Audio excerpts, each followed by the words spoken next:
نحمده ونصلي ونسلم على رسوله الكريم اما بعد فاعوذ بالله من الشيطان الرجيم بسم الله الرحمن الرحيم قد سمع الله قول التي تجادلك في زوجها وتشتكي إلى الله والله يسمع تحاوركما ان الله سميع بصير۔ سورۃ المجادلہ اس سورت کے آغاز ہی میں بلکہ پہلی آیت میں تو مجادلہ سے ہے تجادلو، اس لیے اس سورت کا نام اس سورۃ المجادلہ رکھ دیا گیا۔ حضرت خولہ رضی اللہ تعالیٰ عنہ کے شوہر بوڑھے ہو گئے، ان نے اپنی بیوی کے ساتھ زہار کیا۔ زہار کا مطلب ہوتا ہے اپنی بیوی کو یہ کہہ دینا کہ تو مجھ پر میری ماں کی پشت کی طرح ہے، جس طرح میری ماں مجھ پر حرام ہے تو بھی مجھ پر حرام۔ تو اس وقت عورت ہمیشہ کے لیے حرام ہو جاتی۔ جب ان کے شوہر نے جملہ کہہ دیا تو حضرت خولہ رضی اللہ تعالیٰ عنہ رسول اللہ صلی اللہ علیہ وسلم کی خدمت میں آئیں اور انہوں نے آ کر نبی پاک صلی اللہ علیہ وسلم سے گزارش کی کہ کوئی اس کا حل نکالیں۔ حضور نے فرمایا ابھی تک تو اس کا کوئی حل نازل نہیں ہوا، وہی نہیں آئی۔ خیر وہ بار بار یہ بات کرتی رہی کہ انہوں نے کوئی طلاق کا لفظ نہیں کہا، طلاق کیسے ہو گئی ہے، تو اسی کو تجادلو کا مجادلہ سے تعبیر کیا۔ خیر یہ قرآن کریم کی آیات نازل ہو گئی کہ اگر کوئی شخص اپنی بیوی سے زہار کر لے تو پھر اس کا حل کیا ہے کہ وہ اگر رجوع کرنا چاہے تو وہ اپنی بیوی کے پاس جانے سے پہلے غلام آزاد کرے۔ اگر اس کے پاس غلام نہیں ہے تو پھر 2 ماہ کے مسلسل روزے رکھے۔ بڑھاپا، بیماری، کسی عذر کی وجہ سے اگر 2 ماہ کے روزے نہیں رکھ سکتا تو پھر 60 مساکین کو کھانا کھلائے۔ الم تری ان اللہ یعلم ما فی السماوات و ما فی الارض۔ یہود کی گندی عادت تھی کہ وہ سرگوشیاں کرتے صحابہ کرام ان کو جب دیکھتے تاکہ ان کو تکلیف ہو۔ منافقین کی ان کا دیکھا دیکھی شروع ہو گئے تو شریعت نے ان کی سرگوشیوں کرنے سے منع کیا اور بتایا کہ دیکھو ایک مومن کا عقیدہ ہونا چاہیے جب تم 3 ہو تو چوتھا اللہ ہے، اور جب تم 5 ہو تو چھٹا اللہ، اس سے کم یا زیادہ ہو تو اللہ تعالیٰ تمہارے ساتھ ہے۔ تم سرگوشیاں ان سے تو کر سکتے ہو، کوئی بات اللہ سے نہیں چھپا سکتے، لہذا اس بات کا بہت زیادہ تم خیال کرو۔ یا ایھا الذین آمنوا اذا تناجیتم فلا تتناجوا بالاسم والعدوان۔ اب ایمان والوں کو بتایا گیا کہ جب تم نے خلوت میں کوئی مشورہ کرنا ہو تو گناہ کرنا، ظلم کا نہ کرنا، رسول کے نافرمانی کا نہ کرنا، بلکہ ہمیشہ مشورہ نیکی کا اور تقوی کا کرنا۔ یا ایھا الذین آمنوا اذا قیل لکم تفسحوا فی المجالس۔ رسول اکرم صلی اللہ علیہ وسلم اپنے چند ایک صحابہ کے ساتھ صفہ چبوترا پر تشریف فرما تھے، چند بدری بزرگ صحابہ تشریف لائے تو آپ نے فرمایا سمٹ جاؤ۔ صحابہ سمٹے، ان کی جگہ پھر بھی بعض کے نبی فرمایا کہ بعض اٹھ کے کھڑے ہو جاؤ، یعنی ایک طرف ہو جاؤ تاکہ وہ بیٹھ جائیں۔ اس پر منافقین نے بہت چیمگوئیاں کی کہ یہ کیا کہ ان کے آنے پر پہلے سمٹ جاؤ پھر کہا جی تم اٹھ جاؤ یہاں سے۔ تو اللہ تعالیٰ نے فرمایا کہ نہیں، نبی کو یہ اختیار ہے، جب یہ فرمائیں کہ تم مجلس میں کشادگی پیدا کرو تو کرو، اور جب فرمائیں کہ بعض اٹھ جاؤ تو تم اٹھ جاؤ۔ یہ پیغمبر کو اختیار ہے۔ آج بھی یہ بات ثابت ہوئی کہ اہل علم کی مجلس ہو، کوئی آئے اور صاحب مجلس کسی کو اٹھنے کا کہہ دیں تو اٹھ جانا چاہیے۔ یا ایھا الذین آمنوا اذا ناجیتم الرسول۔ رسول اکرم صلی اللہ علیہ وسلم سے بعض صحابہ کرام خلوت میں کوئی بات کرنا چاہتے تو وہ کر لیتے۔ منافقین نے بھی شروع کر دیا، خلوت لیتے اور بات لمبی کرتے جان بوجھ کر۔ اللہ نے حکم نازل فرمایا کہ اب خلوت میں کوئی پیغمبر سے بات کرنا چاہے تو پہلے صدقہ کرے۔ یہ آنا تھا، منافقین ٹھنڈے پڑ گئے، کیسے وہ اللہ کے راستے میں روپیہ خرچ کر سکتے ہیں۔ تو جب یہ معاملہ ٹھیک ہو گیا تو پھر آیت اتر گئی اشفقتم ان تقدموا، یعنی اب صدقے کی ضرورت نہیں، تم خلوت میں رسول اللہ صلی اللہ علیہ وسلم سے بات کرنا چاہو تو کر سکتے ہو۔ حضرت علی رضی اللہ عنہ فرماتے ہیں یہ آیت وہ ہے جس پر میں نے عمل کیا، یعنی کسی اور کو موقع ہی نہیں ملا، حضرت علی نے صدقہ کیا اور خلوت میں رسول اللہ صلی اللہ علیہ وسلم سے بات کی۔ لا تجد قوما یؤمنون باللہ والیوم الآخر۔ یا اللہ تعالیٰ فرماتے ہیں جو اللہ اور قیامت کے دن پر ایمان رکھتا ہے وہ اللہ کے رسول کے دشمن سے کبھی پیار نہیں کر سکتا، خواہ ان کا باپ ہو، خواہ ان کا بیٹا ہو، خواہ ان کا بھائی ہو، خواہ ان کا خاندان ہی کیوں نہ ہو۔ یہاں اللہ پاک نے صحابہ کرام کی تعریف فرمائی ہے کہ صحابہ ایسے ہی تھے۔ سورۃ الحشر، یہاں قرآن سورۃ الحشر کی دوسری آیت میں اول الحشر کا لفظ ہے، حشر کا معنی ہے نکال دینا، تو یہاں اس لیے سورت کا نام ہی سورۃ الحشر ہے۔ قبیلہ بنو نذیر نے رسول اکرم صلی اللہ علیہ وسلم سے ایک معاہدہ کیا تھا، پھر انہیں معاہدے کی خلاف ورزی کی تو ان کے بارے میں حکم نازل ہوا کہ ان کو نکالو، معاہدے خلاف ورزی، ان سے معاہدہ ہوا، رسول اللہ صلی اللہ علیہ وسلم ان سے معاہدہ لکھنے کے لیے گئے، ان ظالموں نے اوپر سے یعنی چپکے سے چٹان گرائی تاکہ آپ شہید ہو جائے، اللہ نے وہی کہ نازل فرمایا آپ ہٹ کے اور آپ بچ گئے۔ اب حکم ہوا کہ ان کو یہاں سے نکال دیا جائے، جلا وطن کر دیا جائے، لہذا ان کو جلا وطن کیا گیا۔ اور مال فہ کا آگے حکم بیان فرمایا ما افا اللہ علیہ رسولی، چونکہ ان سے جہاد نہیں ہوا، لڑنا نہیں پڑا اور بغیر جنگ کے مال غنیمت ہاتھ کے اندر آ گئے، تو مال فہ کا حکم بیان کیا کہ مال کس کا ہے؟ اللہ کے رسول کا ہے، قرابت داروں کا ہے، یہ اللہ کے لیے، اللہ کے رسول کے لیے، رسول کے قرابت داروں کے لیے، یتیم مسکین اور مسافروں کے لیے، یہ سب مال تقسیم کرنا ہے تاکہ مال ایک جگہ پر نہ رہے بلکہ مال کو تقسیم کر دیا جائے۔ للفقراء المہاجرین الذین اخرجوا من دیارہم اموالہم، اللہ اکبر۔ فقراء کون؟ جو مہاجر ہیں، اپنا مال اور گھر چھوڑ کر اللہ کے راستے کے اندر آئے ہیں، اور ان کی خوبی یہ ہے کہ اپنی ذات پر دوسروں کو ترجیح دیتے ہیں، والذین ویؤثرون علی انفسہم، خود بھوک برداشت کرتے ہیں، دوسروں کو ترجیح دیتے ہیں، والذین جاءوا من بعدہم، اور بعد والوں جب یہ دعائیں مانگتے ہیں، یا اللہ جو ہم سے پہلے تھے ان کی مغفرت فرما دے، اے اللہ ہمارے بھائی جو ہم سے پہلے گزر گئے ان کو معاف فرما دے، اپنے لیے بھی ان کے لیے بھی دعائیں مانگتے ہیں، اور پھر خصوص خاص یہ دعا مانگتے ہیں ولا تجعل فی قلوبنا غلہ، اے اللہ ایمان والوں کے لیے ہمارے دل میں کوئی کینہ اور بغض نہ رکھنا، سبحان اللہ۔ آگے اللہ تعالیٰ نے یہود کی مثال دی ہے کمثل الذین من قبلہم، پہلے یہاں بنو قریظہ کی بات کیا، ان نے خلاف ورزی کی، معاہدے کی، تو ان کو بھی ذلت اٹھانی پڑی، رسوائی ہونی پڑی، ان کو بھی جلاوطن کیا گیا۔ کمثل شیطان اذ قال الانسان اکفر، فرمایا ان منافقین کی مثال شیطان کی طرح ہے۔ بدر میں جب یہ مشرکین آئے تو شیطان انسانی شکل میں تو اطمینان دیتا رہا، لیکن جب جنگ ہوئی تو یہ دوڑا۔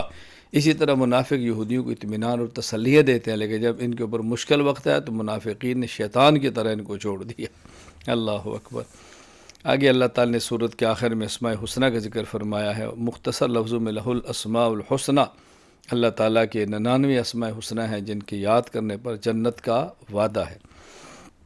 سورۃ الممتحنہ امتحان سے ہے، ممتحنہ امتحان لینے والی، جانچنے والی، چونکہ مکہ مکرمہ سے مدینہ منورہ ہجرت کی گئی اور حدیبیہ کے موقع پر کہ معاہدہ طے ہوا کہ اگر مکہ سے کوئی کافر مدینہ کلمہ پڑھ کے چلا جائے، ہجرت کرے تو اس کو واپس کرنا پڑے گا، اور اگر مدینہ سے مسلمان علیہ باللہ کو مکہ ہے تو اس کو واپس نہیں کیا جائے گا۔ اس معاہدے کے اندر مرد عورتیں شامل نہیں تھیں، بعض عورتوں نے ہجرت کی تو کفار مکہ نے مطالبہ کیا کہ ہمارے حوالے کرو، تو کہا ان کو حوالے نہیں کرنا، ان کو جانچ پڑتال کرو، اگر یہ دل سے مومن ہے تو ان کو رکھو، چونکہ ان کے شوہر کافر ہے، اب ان کے ساتھ ان کا نکاح نہیں رہا۔ اسی پر سورت کا نام ہے سورۃ الممتحنہ۔ یا ایھا الذین آمنوا لا تتخذوا عدوی وعدوکم اولیاء تلقون علیہم بالمودہ، نبی کریم صلی اللہ علیہ وسلم کا معاہدہ تھا حدیبیہ کا، کفار نے اس کی مخالفت کی تھی، آپ نے جنگی تیاریاں شروع کی، تو حاتم بن ابی بلتہ رضی اللہ تعالیٰ عنہ بدری صحابہ تھے، ان کے چونکہ ابھی بچے وہاں پر تھے تو انہوں نے ایک خاتون کے ہاتھ خط بھیجا کہ تم مکہ والوں کو پہنچاؤ اور بتاؤ کہ محمد صلی اللہ علیہ وسلم تیاری کر رہے ہیں۔ نبی پاک صلی اللہ علیہ وسلم پر وحی آ گئی، آپ نے 2 صحابہ کو بھیجا، اس عورت کو پکڑا، اسے خط برآمد ہوا۔ حضرت عمر نے کہا یا رسول اللہ مجھے اجازت ہو کہ ہم ان کو قتل کر دیں، فرمایا نہیں، بدری صحابی ہے، بدری صحابہ کے گناہوں کی معافی کا اللہ نے وعدہ کیا۔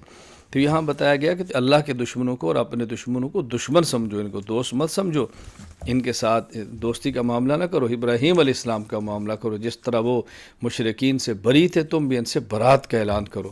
اس لیے آگے ابراہیم علیہ السلام کا واقعہ بیان فرمایا قد کانت لکم اسوۃ حسنہ فی ابراہیم والذین معہ یا ایھا النبی اذا جاءک المؤمنات یبایعنک، ایمان والی عورتیں اگر پیغمبر پاک سے بیعت کرنا چاہیں تو بیعت کریں، لیکن 6 شرطیں ہیں۔ نمبر 1 شرک نہیں کریں گی، نمبر 2 چوری نہیں کریں گی، نمبر 3 زنا نہیں کریں گی، نمبر 4 کہ اولاد کو قتل نہیں کریں گی، اور بہتان نہیں لہنگائیں گی، اور نبی کی نافرمانی نہیں کریں گی۔ بہتان کے 2 مطلب، ایک یہ کہ کسی اور کا بچہ چوری کرنا اور کہنا میرے شوہر کا ہے، یہ بھی بہتان ہے، اور یا زنا کرنا اور کسی اور کے نطفے سے بچہ پیدا کرنا اور کہنا میرے شوہر کا ہے، یہ دونوں صورتیں بہتان کے اندر شامل ہیں۔ بار حکم یہ تھا کہ اور بھی اس کے علاوہ جو بہتان کی صورتیں ہیں سب اس کے اندر ہے کہ بہتان نہ لگائیں۔ یا ایھا الذین آمنوا لا تتولوا قوما غضب اللہ علیہم، کفار جو مر گئے اور قبروں میں چلے گئے، یہ کافر ان سے اب مایوس ہیں کہ ان کی مدد کریں گے، یا جو کافر مر گیا قبر میں چلا گیا وہ مایوس ہے کہ ہمارے پاس کوئی عمل تو ہے نہیں، اب ہم کوئی عمل کریں جو ہمارے کام ہے، کہ ایسا نہیں ہو سکتا۔ تو فرمایا ایمان والو تم ان کفار سے دوستیاں مت کرو، جس طرح کفار مایوس ہیں اللہ اکبر. یہ آخرت سے مایوس ہیں کہ جس طرح مرنے والے کافر قبروں میں پڑے گئے تو مایوس ہیں. تم ان سے دوستی نہ کرو، ان سے الگ تھلگ رہو. سورۃ الصف. اس صورت میں چونکہ اس بات کا ذکر ہے کہ صحابہ کرام اور جو لوگ اللہ کے راستے میں جہاد کرتے ہیں، اللہ ان سے محبت کرتے ہیں، تو وہ صف بندی کے ساتھ لڑتے ہیں. تو صورت کا نام ہی سورۃ الصف ہے. یا ایھا الذین آمنوا لم تقولون ما لا تفعلون. صحابہ کرام میں سے بعض نے کہا یا رسول اللہ، اگر ہمیں یہ پتہ چلے کہ اللہ کو محبوب عمل کون سے، ہم اپنا جان اور مال اس پر لٹا دیں گے. تو اللہ تعالیٰ کی طرف سے حکم آ گیا ایسی باتیں نہ کہو جو بندہ کر نہ سکے. مقصد یہ بات تو ٹھیک ہے لیکن ایسے جملے اپنی زبان سے نہیں کہنے چاہیے، اس میں دعویٰ بڑا ہوتا ہے. ہاں یہ کہو کہ انشاءاللہ ہم اللہ کے نام پہ لٹائیں گے، اللہ کے نام پہ کریں گے، اللہ ہر حکم کو مانیں گے، لیکن یہ بڑے بڑے دعوے کرنا یہ نہیں مناسب. وَإِذْ قَالَ مُوسَىٰ لِقَوْمِهِ يَا قَوْمِ لِمَ تُؤْذُونَنِي. حضرت موسیٰ علیہ السلام کی قوم موسیٰ علیہ السلام کو اذیت دیتی تو آپ فرماتے تو مجھے تکلیفیں کیوں دیتے ہو، اذیتیں کیوں دیتے ہو. موسیٰ علیہ السلام ان کو منع فرماتے. آگے عیسیٰ علیہ السلام کا ذکر کیا کہ آپ فرماتے کہ میں تو بنی اسرائیل، دیکھو میں اللہ کا رسول ہوں اور تورات کی تصدیق کرتا ہوں، آنے والے پیغمبر محمد صلی اللہ علیہ وسلم کی بشارت دیتا ہوں. سبحان اللہ. جب یہ ساری باتیں گئیں تو یہود کہتے یہ جادوگر ہے.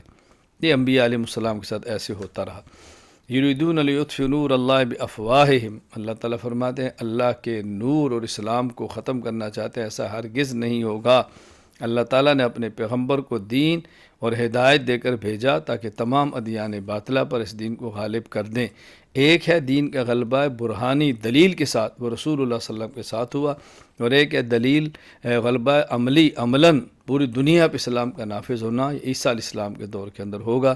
اس لیے آگے اللہ نے آیت جہاد ذکر فرمائی اور اس میں جنت کا وعدہ کیا اور فتح کا وعدہ کیا. پھر آخر میں عیسیٰ علیہ السلام کی طرح اللہ تعالیٰ نے ایمان والوں سے کہا کہ دیکھو تم اللہ کے دین کی مدد کرو جس طرح حواریین جو عیسیٰ علیہ السلام کے ساتھی تھے، آپ نے فرمایا میری کون مدد کرے، انہوں نے کہا ہم اللہ کے دین کی مدد کریں گے. تو آخر میں ان کا ذکر کیا اسی مناسبت سے کہ انشاءاللہ جو غلبہ عملی ہے وہ عیسیٰ علیہ السلام کے دور کے اندر ہوگا. سورۃ الجمعہ. اس صورت کے دوسرے رکوع میں چونکہ جمعے کی نماز کے لیے حکم دیا گیا کہ جب اذان ہو جائے تو تم مسجد کی طرف آؤ، تو اس لیے یہاں پہ صورت کا نام سورۃ جمعہ رکھ دیا گیا ہے. هو الذی بعث فی الامیین رسولا منہم. اللہ تعالیٰ نے بطور خاص رسول اللہ صلی اللہ علیہ وسلم کی 4 صفات کا ذکر فرمایا جو منصب نبوت ہے. نمبر 1 قرآن کریم کی آیات پڑھنا ان پر، نمبر 2 ان کا تزکیہ کرنا، اخلاق کی اصلاح کرنا، نمبر 3 قرآن کریم کی تفسیر سمجھانا، نمبر 4 ان کو سنت کی تعلیم دینا. اور یہاں فی الامیین اس سے مراد صحابہ کرام ہیں، آخرین سے مراد بعد والے ہیں. علامہ سیوطی فرماتے ہیں اس آیت میں بشارت ہے حضرت امام اعظم ابو حنیفہ رحمہ اللہ تعالیٰ کی طرف کہ وہ اس امت میں پیدا ہوں گے. مثل الذین حملوا التوراۃ. آگے یہود کی مثال دی ہے کہ ان کی مثال اس گدھے کی طرح جس پر کتابیں لاد دی جائیں، جس طرح ان کو فائدہ نہیں ہوتا اسی طرح ان کے پاس کتابیں موجود ہیں لیکن عمل نہیں کرتے، تو یہ بھی اس گدھے کی طرح ہے. قل یا ایھا الذین ھادوا. آگے فرمایا یہود اگر تم خود کو سچا سمجھتے ہو تو موت کی تمنا کرو، اور ساتھ اللہ نے چیلنج فرمایا ہرگز موت کی تمنا نہیں کریں گے کیونکہ ان کو اپنی کرتوتوں کا پتہ ہے. لیکن ان کو بتا دو کہ تم جس موت سے ڈرتے ہو اس موت نے آ کر رہنا ہے اور تم اللہ کے پاس تم نے جانا ہے. یا ایھا الذین آمنوا اذا نودی للصلاۃ. یہ حکم دیا گیا کہ جب جمعہ کی اذان ہو جائے تو اس کے بعد جمعے کی تیاری کرو. اذان جمعہ کے بعد جمعے کی تیاری کے علاوہ اور کچھ کرنا جائز نہیں ہے. اور جب جمعے کی نماز پڑھ لو تو پھر کاروبار کرو، ملازمت کرو، اللہ نے اجازت دی ہے. وَإِذَا رَأَوْا تِجَارَةً. ایک واقعہ بیان کیا کہ جب تجارتی قافلہ آیا، صحابہ کرام جمعے کی نماز پڑھ چکے تھے، جمعے کے بعد خطبہ شروع تھا تو رسول اکرم صلی اللہ علیہ وسلم خطبہ دے رہے تھے، اور جب وہ قافلے کی آواز آئی اور آواز لگی کہ قافلہ تجارتی آ گیا تو بعض صحابہ خطبہ چھوڑ کے چلے گئے. تو اس پر تنبیہ فرمائیے کہ ایسا نہیں کرنا چاہیے. اللہ تعالیٰ بہترین رزق دینے والے ہیں. یاد رکھیں پہلے خطبہ جمعے کی نماز کے بعد ہوتا تھا، بعد میں حکم بدلا اور خطبہ جمعہ کی نماز سے پہلے ہوا. اس لیے کوئی یہ نہ سمجھے کہ صحابہ کرام جمعے سے پہلے چلے گئے، جمعے کی نماز نہیں پڑھی، ایسا ہرگز نہیں ہوا. سورۃ المنافقون. اس صورت مبارکہ کی پہلی آیت ہے اذا جاءک المنافقون. چونکہ تذکرہ منافقین کا ہے تو صورت کا نام سورۃ المنافقون رکھ دیا گیا. نبی کریم صلی اللہ علیہ وسلم غزوہ بنو مصطلق کے اندر تھے، آپ کو اللہ نے فتح عطا فرمائی. کچھ دیر آپ نے ایک چشمے پر قیام کیا، ایک پانی کے مسئلے پر ایک انصاری اور مہاجر صحابی رضی اللہ عنہما کے درمیان کوئی چپکلش ہوئی، ہاتھا پائی تک بات پہنچی. انصاری نے انصار کو بلایا، مہاجر نے مہاجرین کو بلا لیا. رسول اکرم صلی اللہ علیہ وسلم کو اطلاع ملی، آپ وہاں گئے، آپ نے معاملہ ختم کر دیا، ٹھنڈا ہو گیا۔ آپ نے فرمایا جاہلیت کے باتیں میرے پاؤں کے نیچے دفن ہے، تم اب یہ باتیں نہ کرو۔ آپ کے ذریعے اللہ نے صحابہ کرام کی تربیت فرمائی۔ عبداللہ بن ابی بن سلول بدبخت، اس نے کہا کہ دیکھو تم اتنا ان مہاجرین کو سر پہ نہ چڑھاؤ کہ آج یہ ہم سے لڑنا شروع ہو گئے، ہم مدینہ پہنچے، ہم عزت والے ہیں، ان ذلیلوں کو وہاں سے نکال دیں گے۔ حضرت زید بن ارقم نے اس جملے کو سنا تو رسول اکرم صلی اللہ علیہ وسلم کی خدمت میں عرض کیا، حضرت عبداللہ نے جملہ کہا ہے؟ تو آپ نے بلایا تو اس نے کہا میں نے تو نہیں کہا، جھوٹی قسمیں اٹھا لی۔ اب زید بن ارقم بہت شرمندہ ہوا کہ اس نے مجھے رسول اللہ صلی اللہ علیہ وسلم کے سامنے جھوٹا کر دیا۔ ابھی مدینہ منورہ نہیں اترے تھے کہ سورۃ المنافقین نازل ہوگی اور ان کا منافق کھلا ہوا، ان کا نفاق کھل کر سامنے آ گیا۔ اللہ نے فرمایا آسمان و زمین کے خزانے اللہ کے پاس ہیں، یہ جو عبداللہ کہتا ہے کہ ان پر خرچ کرنا چھوڑ دو یہ دوڑ جائیں گے مدینہ منورہ سے، ایسا نہیں ہے، خزانوں کے مالک اللہ ہیں۔ اللہ اکبر۔ سورۃ التغابن، اس سورت کا نام سورہ تغابن ہے۔ تغابن قیامت کے دن ہار اور جیت کا دن ہوگا، اس ہار اور جیت کے تغابن کہتے ہیں، تو اس میں جو کہ تغابن کا ذکر ہے اس لیے سورت کا نام سورۃ التغابن ہے۔ والذی خلقکم فمنکم کافر ومنکم مؤمن، اللہ نے تم کو پیدا کیا، تم میں سے بعض مومن ہیں بعض کافر ہیں۔ اللہ تعالیٰ نے آسمان و زمین کو پیدا فرمایا، تمہیں خوبصورت تصویریں عطا فرمائے۔ اللہ آسمان و زمین سب کچھ جانتے ہیں، اور پہلے کفار کی خبریں بھی تمہارے پاس ہے، سب کچھ ہے، اور پھر بھی تم اللہ تعالیٰ کی نافرمانیاں کرتے ہو۔ نافرمانیاں نہ کرو، اللہ کی نعمتوں کو سمجھو، اللہ کی نعمتوں کی قدر کرو۔ فآمنوا باللہ ورسولہ، اللہ پر، اللہ کے رسول پر اور قرآن پر ایمان لاؤ۔ وہ دن آنے والا ہے جو ہار اور جیت کا دن ہوگا۔ جو ایمان لایا، نیک اعمال کی، اللہ اس گناہوں کو معاف فرمائیں گے، وہ جیت جائے گا، بڑی کامیابی ہے۔ جو کافر ہوگا، آیات کو جھٹلایا، وہ ہار جائے گا، بہت بڑی ناکامی ہے۔ ما اصاب من مصیبت الا باذن اللہ، مومن کو ایک نقطہ اور عقیدہ سمجھا دیا گیا کہ ہر تکلیف کو سمجھو اللہ کی جانب سے۔ وَمَن يُؤْمِن بِاللَّهِ يَهْدِ قَلْبَهُ، جو اللہ پر ایمان لاتا ہے اللہ اس کو ہدایت دیتے ہیں، دل کھول دیتے ہیں، پھر اس کو تکلیف برداشت کرنا آسان ہو جاتی ہے۔ یا ایھا الذین آمنوا ان من ازواجکم، فرمایا اے ایمان والو، تمہاری بیویاں اور تمہاری اولاد یہ تمہارے لیے امتحان ہے، اور بعض تمہارے دشمن ہیں کہ تم ان کی وجہ سے حرام کماؤ، ان کی وجہ سے حرام کرو، یہ دشمنی ہے تمہارے ساتھ، آخرت کی فکر کرو۔ آگے عجیب بات فرمائی کہ اگر خامد اور بیوی کے درمیان اور باپ اور اولاد کے درمیان اگر کوئی چپکلش ہو جائے تو اس کو ختم کیسے کرنا ہے؟ وَإِن تَعْفُوا، تم زبان سے معاف کرو، وَتَصْفَحُوا، اور دل سے بھی معاف کر دو، وَتَغْفِرُوا، اور آئندہ کبھی اس کا ذکر بھی نہ کرو، تو پھر اللہ تعالیٰ بھی معاف فرمانے والے ہیں۔ تم یہ کام کرو تو دیکھو کس طرح تمہارے درمیان محبتیں پیدا ہوتی۔ سورۃ الطلاق، اس آیت میں چونکہ احکام طلاق ہیں تو سورت کا نام سورہ طلاق ہے۔ یا ایھا النبی اذا طلقتم النساء، پیغمبر کے ذریعے ایمان والوں کو حکم دیا گیا کہ جب تم طلاق دو تو پھر طلاق اس طرح دو کہ ان کے لیے عدت پوری کرنا آسان ہو۔ اس کا طریقہ، نمبر 1 طلاق 1-2 طلاق کے لفظ سے دو تاکہ رجوع ہو سکے۔ نمبر 2 ایسے طہر کے اندر طلاق دو جس میں بیوی سے ہم بستری نہ کی ہو۔ کتنی آسان بات بتائی۔ یہ ہے طلاق سنہ اور طلاق شرعی جس کو کہا جاتا ہے۔ آگے اللہ تعالیٰ فرماتا ہے کہ جب یہ ان کی عدت پوری ہو جائے تو ان کو یعنی طلاق دی، اب عدت ہے تو چاہو تو اس کو روک لو، چاہو تو اس کو چھوڑ دو، عدت پوری کرے اور چلی جائے۔ اللہ اکبر۔ آگے فرمایا وَمَن يَتَّقِ اللَّهَ يَجْعَل لَهُ مَخْرَجًا، اللہ تعالیٰ نے تقوی پر 5 انعام بیان فرمائے۔ جو شخص تقوی اختیار کرتا ہے اللہ تنگی دور کرتے ہیں، اس کے لیے کشادگی پیدا کرتے ہیں۔ نمبر 2 اللہ اس کو وہاں سے رزق دیتے ہیں جہاں اس کا گمان بھی نہیں ہوتا۔ اللہ اکبر۔ نمبر 3 جو تقوی اختیار کرے اللہ اس کے معاملات میں آسانی پیدا فرماتے ہیں۔ نمبر 4 اللہ اس کے گناہوں کو معاف فرماتے ہیں۔ نمبر 5 اللہ تعالیٰ اس کو بہت بڑا اجر عطا فرماتے ہیں۔ پھر مزید یہاں پر آیات طلاق کے احکام بیان فرمائے کہ عدت کیسی ہونی چاہیے۔ واللہ ایک بطور خاص فرمایا کہ جس کے جو حیض جس کو نہیں آتا، بچی ہے یا زیادہ عمر ہوگی تو اس کی عدت 3 ماہ ہے، اور اگر کوئی حاملہ ہے تو اس کی عدت وضع عمل، جو ہی حمل جنے گی خواہ گھنٹے بعد ہو تو اس کی عدت پوری ہو جائے گی۔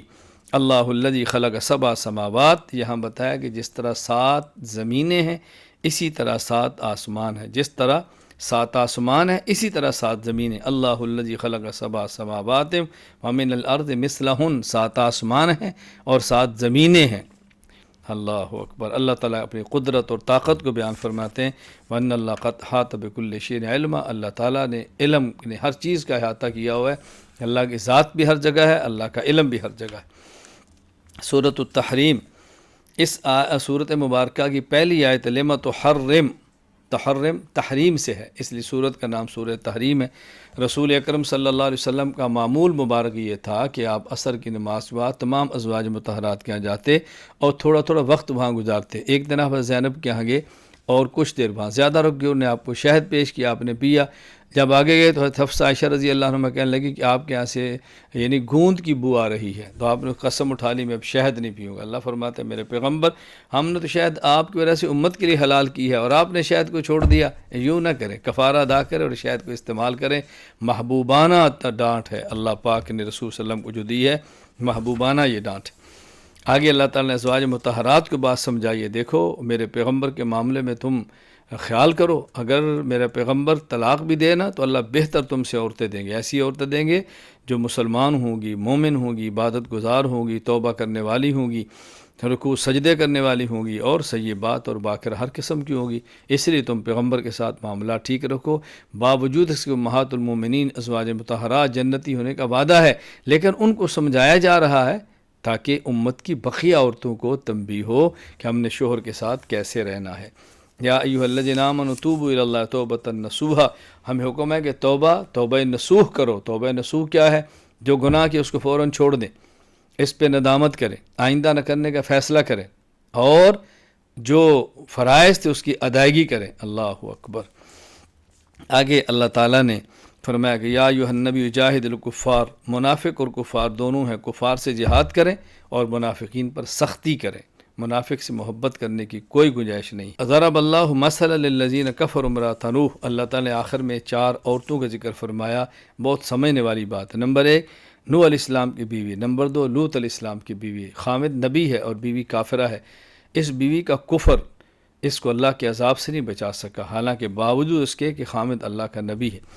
نمبر 2 فرعون کی بیوی، اللہ اکبر، فرعون کافر ہے، خدائی کے دعوے کرتا ہے، بیوی ایمان والی ہے، اللہ نے اس کو جنت میں مقام عطا کیا اور فرعون تباہ و برباد ہوا۔ نمبر 2 حضرت مریم، اللہ جن کے بیٹے حضرت عیسیٰ علیہ السلام ہیں، ان نے اپنے آپ کی حفاظت کی، اللہ کلمات کی تصدیق کی اور اللہ کی عبادت گزار بندی تھی۔ تو خواتین کو درس دیا گیا اس آخر میں کہ شوہر کی فرما برداری کریں اور ایمان کا خیال کریں، اپنی عزت کی حفاظت کریں۔ وآخر دعوانا الحمد للہ رب العالمین۔